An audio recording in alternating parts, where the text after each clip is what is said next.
డబ్బు, అనారోగ్యం, ఉద్యోగం, వ్యాపారం అప్పులతో బాధపడుతున్నారా? వెంటనే జేకేఆర్ గురువు గారికి కాల్ చేసి అపాయింట్మెంట్ తీసుకోండి.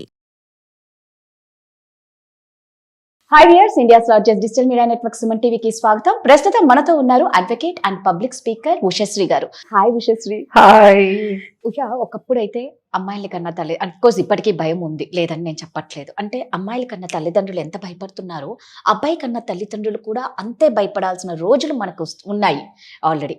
అంటే ఒకటి, ప్రేమించి వాళ్ళు లేచిపోయి పెళ్లి చేసుకుంటే పిల్ల తండ్రి చంపేస్తాడు పిల్లగాన్ని. లేదు, ఇద్దరిని చక్కగా ఒప్పుకొని పెళ్లి చేశారంటే కొన్నేళ్ళు బాగుంటారు, ఇంకొకటి కోసం ఈ పిల్లగాన్ని చంపేస్తుంది. అంటే అది ట్రెండ్ ఇప్పుడు. ట్రెండా? That's today's trend, you no.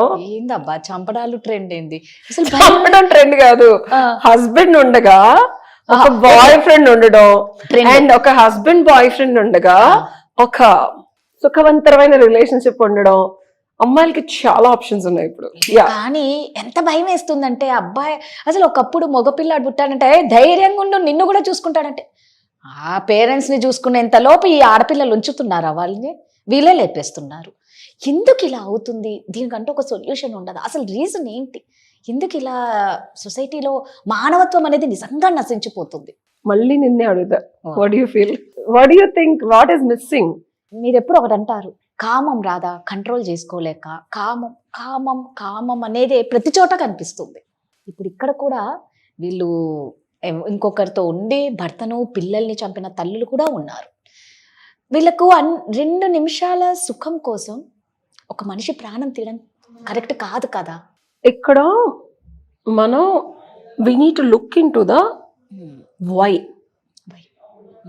ఈ సిచ్యువేషన్ కి మనల్ని మనం ఎందుకు తెచ్చుకున్నాం, ఎలా తెచ్చుకున్నాం? నువ్వేమనుకుంటున్నావు? ఈ పోకడలు ఇది వరకు లేవు. అన్నిటికీ కారణం మొబైల్స్ అబ్బా.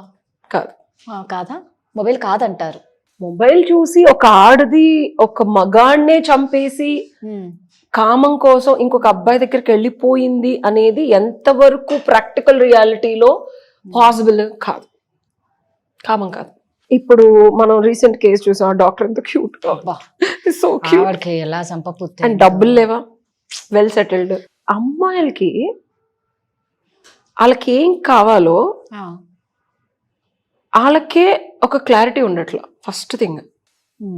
Okay, so this is called మనం consciousness, sub consciousness, super consciousness అని ఉంటుంది, అండ్ సొసైటికల్ కాన్షియస్నెస్ ఒకటి ఉంటుంది.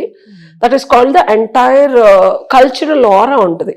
ఇప్పుడు ఇండియాలో జరిగినట్టు మనకి పక్క కంట్రీస్ లో వేరేలా ఉంటుంది. ఆ కల్చరల్ డిఫరెన్సెస్ వేరు, అక్కడ క్రైమ్స్ వేరు, అది వేరు. ఆ కమ్యూనిటీ కాన్షియస్నెస్ అనేది ఎప్పుడు ఉంటుంది, ఆ ఫ్రీక్వెన్సీస్ ఉంటాయి. ఇప్పుడు ఇది ఇంకొచ్చే డెప్త్కి వెళ్ళాలంటే చనిపోయిన వాళ్ళ మెంటల్ ఫ్రీక్వెన్సీస్ కూడా ఉంటాయి, ఇంకా ఉంటాయి. ఇప్పుడు మా గురువు గారు ధ్యానం చేసి సమాధి వేదాద్రి మహర్షి ఆశ్రమంలో ఉంది. ఆయన కాన్షియస్నెస్ ఆ ఫ్రీక్వెన్సీలోకి వెళ్తే ఆయన జ్ఞానార్జన ఏదైతే ఉందో అది మనకు కూడా డౌన్లోడ్ అవుతుంది. నేను టెక్నాలజీ పరంగా చెప్తున్నది విజయవాడ ఉషా ఫిలాసఫీని నీకు అర్థమయ్యే ఫ్రీక్వెన్సీ ఉంటుంది. When you go to 102.4 FM English పాటలు వినిపిస్తాయి అనుకుందాం, 98.6 FM లో తెలుగు అనుకుందాం, 96 లో హిందీ అయితే నువ్వు ఎంతసేపు తెలుగు పాటలు వింటున్నావు, సడన్ గా నీ ఫ్రీక్వెన్సీ కిందకి వెళ్ళింది అనుకో హిందీ వినిపిస్తుంది, పైకి వెళ్తే ఇంగ్లీష్ వినిపిస్తుంది. సో అమ్మాయిల ఫ్రీక్వెన్సీ సొసైటీ మనల్ని పెట్టిన ప్రెషరు, మా అమ్మమ్మల్ని, మా ముత్తాతమ్మల్ని, మా అమ్మల్ని, నాన్నలు పెట్టిన ప్రెషరు, వాళ్ళ అత్తల మీద చూపించిన ఆ విపరీతమైన టార్చరు. అత్తలు చూపించారా లేదా? ఎక్కడ రికార్డ్ అవుతుంది? It's recorded. ఎవ్రీథిం్ పంచభూతాల్లో రికార్డ్ అయి ఉంటుంది. ఆకాశిక్ రికార్డ్స్ అంటారు, ఇది ఇంకొక టెక్నాలజీ. మనం ఎంత ఫ్యాషను, సైన్స్ ఇవన్నీ మాట్లాడినా I am always a philosopher and I'm a spiritual person. So ఈ ఆకాశిక్ రికార్డ్స్ ఇంప్రింట్స్ అయి ఉంటాయి. This are all imprinted. చిత్రగుప్తుడి చిట్టాపద్దులు చిప్ రూపంలో ఇన్స్టాల్ అయి ఉంటుంది. ఎంఎస్సీ కంప్యూటర్స్ కదా, సో చిప్ అర్థం అవుతుంది కదా. సో నువ్వు ఒక సిస్టమ్ ని ఎంత అప్డేట్ చేసినా read only memory, random access మెమరీలో బేసిక్ నువ్వు మళ్ళీ ఎంఎస్ ఆఫీసో ఏదో వేస్తే మళ్ళీ బ్యాకప్ తీసిందంతా నీకు ఎలా అయితే వస్తుందో, తల్లిదండ్రులు చేసిన కర్మలు, తాత ముత్తాతలు చేసిన కర్మలు, అమ్మమ్మలు నాయనమ్మలు రొస్టు పెట్టి ఇబ్బంది పెట్టిన కర్మలన్నీ తల్లి నుంచి పిల్లలకి వస్తాయి. This is inheritance. కర్మల గురించి మాట్లాడుకుంటే వీళ్ళ నాయనమ్మ వాళ్ళ కోడల్ని రకరకాలుగా టార్చర్ పెట్టుంటది. ఓకే. ఆ ఇంప్రింట్ ఎక్కడికి వెళ్ళాలి? చిత్రగుప్తుడి పని ఏంటి? నువ్వు చేసిన కర్మను తీసేయటమే. పాపం ఆయన అందరూ తిట్టుకుంటారు, చట్టపద్దులు రాస్తాడు, మమ్మల్ని విసిగిస్తాడు, మా దరిద్రం అంతా చూపిస్తాడు, నరకంలో తీసుకెళ్తాడు అని. పాపం చిత్రగుప్తుడు చాలా మంచోడు. నువ్వు చేసిన కర్మని నలిఫై చేస్తాడు. ఇప్పుడు ఒక పేపర్ మీద పెన్ను పెట్టి నేను బొక్క పెట్టాను, అది కర్మ, హోల్ అయింది. చిత్రగుప్తుడు ఏం చేస్తాడు? ఆ హోల్ ని క్లియర్ చేసి సాఫ్ చేస్తాడు. నువ్వు ఎంత సాఫ్గా ఉంటే అంత స్వర్గానికి వెళ్తావు, లేకపోతే అంత పాజిటివిటీకి వెళ్తావు. లేకపోతే ఈ కర్మ భూలోకంలో అయినా అనుభవించాలి. నువ్వు లేక నీ శరీరం వదిలేస్తే నీ ప్రాజనీకి వెళ్తుంది. ఓకే. అందుకే అట్టేడు తరాలు ఇట్టేడు తరాలు చూసి పెళ్లిళ్ళు చేయమన్నారు. మనం పెళ్లి గురించి మాట్లాడుతున్నాం. నా పిల్లల పరిస్థితి ఏంటి, నా కొడుకు పరిస్థితి ఏంటి, వచ్చే అమ్మాయి పరిస్థితి ఏంటి నువ్వు బాధపడుతున్నావు కాబట్టి సోదంతా చెప్పాల్సి వచ్చింది. సో నువ్వు సరిగ్గా ఉన్నావా, మీ ఆయన సరిగ్గా ఉన్నాడా, మీ అత్తమావలు నిన్ను సరిగ్గా చూసారా, వాళ్ళ అత్తమావలు ఎంత టార్చర్ పెట్టారనేది నీ కొడుకు జాతకం అవ్వనివ్వు. వాడి కర్మానుసారం సంచిత క్రియామయ ఆగమయ ప్రారంభ కర్మలు ఉంటాయి. అన్ని ఎవడు తీరుస్తాడు? అమ్మాయిల రూపంలో వస్తాయి. సో ఈ సూపర్ కాన్షియస్నెస్, సొసైటికల్ కాన్షియస్నెస్, ఆకాశిక రికార్డ్స్ నుంచి ఈ అమ్మాయి ఫ్రీక్వెన్సీ 98.6 బిగ్ ఎఫ్ఎం తెలుగు పాటలు విన్నా మీ అబ్బాయిని చేసుకోవడం వల్ల కానీ, కలవటం వల్ల కానీ, ఫిజికల్ ఇంటరాక్షన్ ఉండటం వల్ల కానీ, ఎమోషనల్ కనెక్షన్ వల్ల కానీ, ఇంటలెక్చువల్ ఫ్రెండ్ అవ్వటం వల్ల కానీ, మీ వాడి దాంట్లో చిట్టాపద్దుల్లో ఈ కర్మ ఉంటదిగా. చొప్పునాతి టార్చరస్ కర్మంతా ఎవడు పడాలి? నీ కొడుకు పడాలి. నీ కొడుకు పడాలంటే అదొక అమ్మాయి రూపంలో వచ్చి. సో అంటే ఇప్పుడు ఇప్పటిదాకా జరిగినవన్నీ ఈ అమాయక ప్రజల, అమాయక అబ్బాయిల, ఇది నా వర్షన్, నేను మళ్ళీ చెప్తున్నా. ఇదే నిజము, ఇదే కరెక్ట్, ఇదే అని కాదు. ఇది నా analysis. I am a social activist. పెద్దవాళ్ళు చేసిన తప్పులు పిల్లలు, I research, I look in to scriptures, I look into the reality. ఎందుకు ఇలా జరుగుతుంది? ఇప్పటి వరకు జరగంది సడన్ గా ఒక 10 years, 10 కూడా కాదు, ఒక 5 to 8 years నుంచి ట్రామా టార్చర్ స్టేట్ కి. ఎందుకంటే నా జనరేషన్ లో కూడా మా అత్తగారు చచ్చెట్టు మా ఆయనతో కొట్టించి, నేను ఇలా కూర్చుంటే తల తీసుకెళ్ళి నేల మీద కొట్టి, మా హస్బెండ్ నేను తినే దాని మీద ఊసి పడిన రోజులు ఉన్నాయి. నేను ఇంకా చచ్చిపోయే స్థితికి వచ్చి నేను భరించలేక ఇక్కడుంటే ఇద్దరు సూసైడ్ అన్నా చేసుకుంటాను, వీడన్నా చంపేస్తాడు, నేను బతికుంటే మహాప్రభు ఏమైనా చేసుకోవచ్చని డివోర్స్ ఇచ్చాను. సో నా జనరేషన్ లో కూడా ఉన్నాయి. ఇప్పుడు ఎందుకు వస్తున్నాయి అంటే, now it's time to, after Covid acquiring age have started. కర్మలు ఎక్కడో ఇల్లు అనుభవించే బంగారం ఎక్కడే చిట్టాపొద్దులన్నీ లెక్క అప్పచెప్పి వెళ్ళాలి. సొల్యూషన్. సో అంటే ఇది ఒక వర్షన్. అమ్మాయిలు రూపంలో అమ్మాయిల ఫ్రీక్వెన్సీ ఇంగ్లీష్ పాటలకు వెళ్ళటం అంటే కాన్షియస్నెస్. అంటే ఒకటి కర్మ అయితే ఇంకొకటి కర్మలో లేనివి కూడా. ఎగ్జాంపుల్ అంటే వీళ్ళందరూ బాగున్నారు, కర్మలో లేనివి కూడా వచ్చే అవకాశాలు ఎప్పుడు వస్తాయి అంటే, అమ్మాయి ఫ్రీక్వెన్సీ 102కి వెళ్ళి ఇంగ్లీష్ పాటలు ఎందనుకో, ఇప్పుడు పని వల్ల కానీ రకరకాల దీని వల్ల అమ్మాయిలు కూడా డిఫరెంట్ ఫ్రీక్వెన్సీస్కి వెళ్తున్నారు. ఎన్నప్పుడు ఆడి కర్మగాలి పాపం, వాడి ఏ రకంగానూ తల్లిదండ్రులు అంతా బాగున్నా మంచి ఫ్యామిలీస్ లో ఉన్న పిల్లలు కూడా ఇది గోత్రూ అవుతున్నారు. ఇతను పూర్వజన్మలో చేసుకున్నాయి కానీ, లేకపోతే ఏదన్నా కానీ ఏమీ లేకపోయినా కొత్త ఫ్రెష్ కర్మలు కూడా రావచ్చు. ఆ అయిపోవాలి అంటే ఆ అమ్మాయి వచ్చి వాడిని టార్చర్ పెట్టేస్తుంది, ఇంకంతే. సో ఇదేమీ లేదు అన్నా కూడా జరుగుతాయి అంటే జరుగుతాయి డెఫినెట్. నువ్వు తస్మాత్ అబ్బాయిలు జాగ్రత్తగా చూసుకోవాల్సింది ఏంటంటే, ఒక అమ్మాయిని ముందు ఇలాంటి వీళ్ళకి ఎందుకు జరుగుతాయి అంటే, అమ్మాయిని ఆట వస్తువుగా ఇనిషియల్ గా వాడేసుకొని అడ్డదిట్టంగా తిరిగేసి ఫైనల్ గా ఒక అమ్మాయిని ఎవరో ఒకళ్ళు ఏదో ఒక టైంలో లవ్ చేయటమో పెళ్లి చేసుకోవడమో చేస్తున్నారు అబ్బాయిలు. ఓకే, సో నువ్వు వాడిన అమ్మాయిల ఘోష, నువ్వు చెప్పిన అబద్ధాలు, నువ్వు చేసిన కర్మలు నీకే తిరిగి వస్తాయి. నువ్వు జాగ్రత్తగా లేకుండా అమ్మాయిలు ఇష్టం వచ్చినట్టు నువ్వు బిహేవ్ చేసి నాకు ప్రేమ కావాలి అంటే ఎలా కుదురుతుంది? రాదా చెప్పు, అవునా కాదా? అంతే. ఇది ఏం లేవు, ఫిలాసఫీ అంతా పక్కన పెడితే ప్రాక్టికల్ రియాలిటీలో ఇది సొల్యూషన్. అండ్ ఇప్పుడు మనం రియాలిటీకి వద్దాం. ఈ చుప్పనాథ్ విజయవాడ ఉషా ఇస్ గాన్. ఇప్పుడు క్వశ్చన్ అడుగు, ఇప్పుడు ఏం కావాలి నీకు? ఏంటి సొల్యూషన్? అంటే ఎక్కువ అయిపోతున్నాయి. అఫ్ కోర్స్ మనం ఇది ఏం చెయ్యలేం. మనం ఇంకో 100 వీడియోలు 1,00,000 వీడియోలు చేసినా కూడా మార్పు అనేది రావడం అనేది మనం ఎక్స్పెక్ట్ చెయ్యలేము. ఇప్పుడు మనం లాంగ్ టర్మ్ రిలేషన్షిప్ గురించి మాట్లాడుకుందాం. కాదన్నా అవునన్నా ఒక మనిషి తోడు చాలా అవసరం. Exactly. End of the day you need to stay with somebody. ఎందుకంటే ఇదే జనరేషన్ నేను చూస్తా ఉన్నాను కదా, ఇంకో 10 ఏళ్ళకి వెగుటొచ్చేస్తుంది.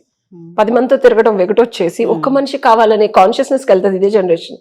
ఇంకో 10 ఏళ్ళలో వయసు పెరిగే కొద్ది కూడా నాకు 50 ఏళ్ళు వస్తాయి. ఆ జనరేషన్ కూడా చూస్తా. I'm so lucky that I've seen అమ్మ and me and all this generation. ఇదే జనరేషన్ ఇంకో 10 ఏళ్ళలో ఫ్లిప్ అయ్యి మాకు ఒక్క పర్సన్ చాలరు పోయి మేము చిన్నప్పుడే పెళ్లిళ్ళు చేసుకొసుకుంటాం రా, లాని మార్చండి, మాకు టీనేజ్ లోనే పెళ్లిళ్ళు చేయండి, ఎందుకు మాకు ఈ గోల, 10 మందితో తిరగడం ఎందుకు, మేము సెటిల్ అవడం ఎందుకు, మాకు ఎందుకు ఈ కర్మ, ఒక పర్సన్ మా పిల్లలు మా తిండి మేము తింటాం, మళ్ళీ పాతకాలం రోజులు వస్తాయి, రాసుకో ఈ వీడియో 10 ఏళ్ల తర్వాత కనుక డెఫినెట్ గా వస్తుంది. అప్పుడు ఇలాంటివన్నీ ఫుల్ స్టాప్ అవుతాయేమో, డెఫినెట్ గా వస్తుంది. ఎందుకంటే తల్లిదండ్రులు చూసి ఇది వరకు ఇప్పుడు చెప్తున్నా నీకు సొల్యూషన్, సీక్రెట్ ఆఫ్ పని పాటలకు అన్ని చదువుతా కదా నేను, there is a secret technique in astrology. పాత వాళ్ళు నాకు ఒక 96 ఏళ్ళు ఆయన చెప్పారు, ఇది నాకు బాగా ఇష్టం, రీసెర్చ్ చేస్తాను, జ్ఞానులతో కూర్చొని మాట్లాడతాను సత్సంగాలు. ఇప్పుడు చూసి డబ్బులు తీసుకొని చెప్పే ఆస్ట్రాలజర్స్ కాకుండా ఇది వరకు పెళ్ళంటే, ఇప్పుడు కూడా పెళ్లి చెయ్యాలంటే ప్రేమ వివాహాలు ఇవన్నీ పక్కన పెట్టి, ప్రేమించినా సరే జాతకాలు చూడండి. జాతకం ఇస్ అ సైన్స్. ఒక గ్రహం నీ మీద ఎలాంటి ఇంపాక్ట్ పడుతుంది, నువ్వు పుట్టినప్పుడు నేను ఈ గ్రహాల ప్లేస్మెంట్, నా జాతకం నేను చూసుకుంటా, నా జాతకం నాకు చూసుకోవడం వచ్చు. సో పాతకాలంలో జాతకాలు ఎందుకు చూసేవాళ్ళు అంటే రాధా, యోనికి ఒక నేచర్ ఉంటుంది, అలాగే అబ్బాయి మర్మాంగానికి కూడా ఒక నేచర్ ఉంటుంది. ఇది వరకు సంసారం ఎన్ని రోజులు చేస్తారు, పెళ్లి అంటేనే వీళ్ళిద్దరూ ఒకళ్ళనొకళ్ళు సంసార సుఖాన్ని ఎన్ని సంవత్సరాలు అనుభవిస్తారు. కొంతమంది యోని పాము ఉంటది, కొంతమంది అబ్బాయి ఎలకుంటాడు, చచ్చేటిది వీడిని ఎప్పుడు కాటిస్తూనే ఉంటుంది, వీడి జీవితాంతా కొట్టుకొస్తానే ఉంటారు. సో నువ్వు అడిగిన రీజన్ ప్రాక్టికల్ గా పైన కనిపించే ఈ తప్పిదాలన్నిటికి రూట్ కాజ్ ఇది. మనకి కామశాస్త్ర ఇండియా నుంచే వచ్చింది. ఇది కాకుండా నేను ఒక what I want lust or love అని ఒక సిరీస్ రాసా, దానికోసం అనంగ శాస్త్ర అని ఒక పుస్తకం చదివాను నేను. కామశాస్త్ర కన్నా ముందు పుస్తకం. అనంగ శాస్త్రాలో ఒక మర్మాంగము సైజ్ ఎంత ఉంటుంది, ఒక యోనికి కూడా సైజ్ ఉంటుంది. ఏ సైజ్ ఉన్న మర్మాంగం ఏ యోనికి సెట్ అవుద్ది, ఏ టైంలో చేస్తే ఎలాంటి పిల్లలు పుడతారు, ఎలాంటి సుఖప్రాప్తి కలుగుతుంది, ఏ టైంలో ఎంతసేపు చేయాలి, ఎంతసేపు చేయగలరు, అసలు అమ్మాయిల యాటిట్యూడ్ ఏంటి, ఎలాంటి అమ్మాయితో మనం ఫిజికల్ గా యునైట్ అయితే మన లైఫ్, అబ్బాయి లైఫ్ ఎలా మారుతుంది అనేది చూసేవాళ్ళు వరకు. పద్మిని జాతి, శంకరి జాతి ఇవన్నీ ఉంటాయి చూసావా, దిస్ ఇస్ ఆల్ ట్రూ. అమ్మాయి పుట్టిన టైంని బట్టి అమ్మాయి యాటిట్యూడ్. ఒక్క అమ్మాయిని పెళ్లి చేసుకుంటే జీవితాలు నాశనం అయిపోయినాయి, ఇన్ని చూశాను నేను. దాని చుప్పనాతనం, దాని శాడిజం, ఇంట్లో ఎవరిని చూసుకోకుండా ఇలాగా పాతకాలంలో. అలాంటి వాళ్ళు యూజువల్ గా జాతకాలు చూసి వెళ్ళిపోయేవాళ్ళు. ఎందుకంటే ఈ అమ్మాయిని పెళ్లి చేసుకుంటే ఇంట్లో సుఖం కానీ, సంతోషం కానీ, ఫ్యామిలీ కలిసి ఉండటం కానీ ఉండదు. సో జాతకంలో ఈ సంబంధం ఎన్ని రోజులు ఉంటుంది, ఎన్ని సంవత్సరాలు సుఖ పెడుతుంది, ఎందుకంటే ఇది చాలా ఇంపార్టెంట్. మన వాళ్ళు ఇప్పుడు దీన్ని పట్టించుకోవట్లేదు. సంసార సుఖాన్ని క్యాలిక్యులేట్ చేసే పెళ్లిళ్ళు చేసేవాళ్ళు ఇది వరకు. జాతకం అనేది చాలా ఇంపార్టెంట్. ఈ పిచ్చి జాతకాలు చూసేవాళ్ళు కాదు, ఇవి నిగూఢంగా చూడగలిగే వాళ్ళు మాత్రమే చెప్పగలరు ఇవి.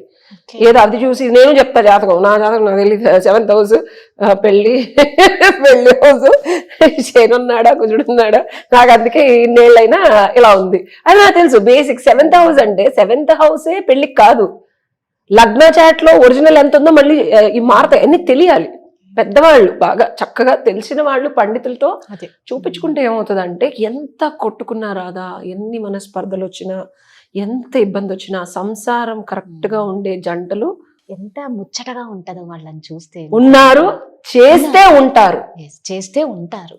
తల్లిగా నీ ఆవేదన, తల్లిదండ్రులుగా మగపిల్లలకి మగపిల్లల తల్లిదండ్రులకి నేను ఇచ్చే సలహా ఏంటంటే, అమ్మాయి ఏదో నచ్చిందనో, అండ్ ఇది జనరేషన్ కూడా తెలుసుకోవాలి. ఒక అమ్మాయి నచ్చితే కామం కోరిక కొన్ని రోజులే ఉంటుంది రాదు, ఫిజికల్ అట్రాక్షన్ కొన్ని రోజులే ఉంటుంది. మానసికమైన కనెక్షను, డబ్బున్నా లేకపోయినా భర్తే ప్రత్యక్షంగా నా కంపానియన్, అది నెక్స్ట్ లెవెల్ కనెక్షన్ అనేది ఆ గ్రహాల కలయిక కూడికని బట్టి ఈ జాతకానికి అటాచ్ అయితే యాక్టివేట్ అవుతాయి కొన్ని.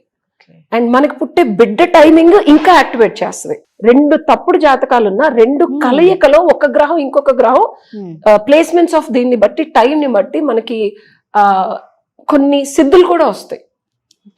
బుధాదిత్య యోగం ఉంటుంది, నాకు తెలిసిన ఫ్రెండ్ కి బుధాదిత్య యోగం is on the 7th house. So తను ఎంత చేసినా సక్సెస్ భార్య నుంచే వస్తుంది. భార్య డబ్బులు, భార్య సక్సెస్, భార్య గ్రోత్ కి తను సపోర్ట్ చేసే యాటిట్యూడ్, కానీ సరైన భార్య లేదు తన లైఫ్ లో. అండ్ ఆ అమ్మాయికి కూడా ఇద్దరు బుధుడు సూర్య యోగం కానీ, బుధాదిత్య యోగం కానీ, లేకపోతే అది అయ్యే యాక్టివేషన్ జాతకం ఉంటేనే ఈ అబ్బాయితో ఉండగలదు. అండ్ వీళ్ళిద్దరు కనుక కలిస్తే ఇతనికి రాజకీయంగా విపరీతంగా పైకి వస్తాడు, ఈ అమ్మాయి నుంచి కూడా ఇతనికి విపరీత ధనార్జన ఉంటుంది. కానీ ఈగో క్లాష్ అనేది అబ్బాయి కట్టుదిట్టం చేసుకుంటేనే సక్సెస్ఫుల్ మ్యారేజ్ అవుతుంది. ఎగ్జాంపుల్ చెప్తున్నా అదే. సో ఇట్లాంటి కేస్ స్టడీస్ చేస్తా, నాకు ఇష్టం. ఇవన్నీ తెలుసుకోవాలి మనుషులు. మన పూర్వీకులు మనకు అందించిన జ్ఞానాన్ని తెలుసుకోకుండా మూర్ఖంగా ఈ అమ్మాయి నచ్చింది, ఆ అమ్మాయికి డబ్బులు ఉంది, అది అందంగా ఉంది, ఇది డాక్టర్ చేసింది, లేకపోతే నా కొడుకు ఎంత సంపాదిస్తున్నాడు. సంపాదన ఎక్కువ రోజులు ఉండదు, అందం ఎక్కువ రోజులు ఉండదు, క్యారెక్టర్ అనేది ఉంటుంది. ఖచ్చితంగా అది నువ్వు ఎక్కడ చెప్పలేవు. అమ్మాయికి జాతకం చూస్తే తెలుస్తుంది. 10 ఏళ్ళ తర్వాత ఎట్ట బిహేవ్ చేస్తుంది, 10 మందితో పడుకుంటుందా, అవన్నీ తెలుస్తుంది. ఐఎమ్ సారీ బట్ లేదు లేదు అంటే ప్రతిదానికి ఒక సొల్యూషన్ అనేది ఇది ఉంటుంది సొల్యూషన్ కదా. రాదు. అది తెలియకనే చాలా మంది చాలా రకాలుగా అండ్ ఈ suffer వీడియో చూసి అవుతుంటారు. ప్రతి ఒక్కళ్ళు ఆస్ట్రాలజర్ ని కలిసేసి 2000, 3000, 5000 కాకుండా కొంచెం స్క్రూటినీ చేయండి. Right. ఎవరేది నేను చెప్పింది కూడా నమ్మమని ఒక్కటే చెప్తాను. నేను చెప్పింది మీ రియల్ లైఫ్ లో వెళ్ళి అబ్జర్వ్ చేసి నేను చెప్పిన దానికి తగ్గట్టు రిజల్ట్స్ వస్తున్నాయా లేదా ఇంప్లిమెంట్ చేసి ఇప్పుడు చెప్పింది రిజల్ట్స్ వస్తున్నాయంటే నేను నమ్మండి. నేను ఏదైనా రిజల్ట్స్ వస్తే నమ్ముతా. ఇక్కడ నుంచి ఇక్కడ దూకితే ఈ రిజల్ట్ వస్తుందంటే దూకేస్తాను. నేను అది philosophy Avani, spiritual Avani, science Avani. For me I'm a result oriented logical person.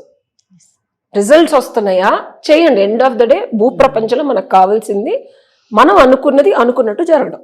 Right. అంతే. That bring success. Yes. ప్రతిదానికి ఒక సొల్యూషన్ ఉంటది. ఆ సొల్యూషన్ ఏంటో తెలియకనే చాలా మంది సఫర్ అవుతాం. ఇప్పుడు నీకు సొల్యూషన్ దొరికిందా? దొరికింది. పర్లేదా? సూపర్ గా. Very nice. Thank you.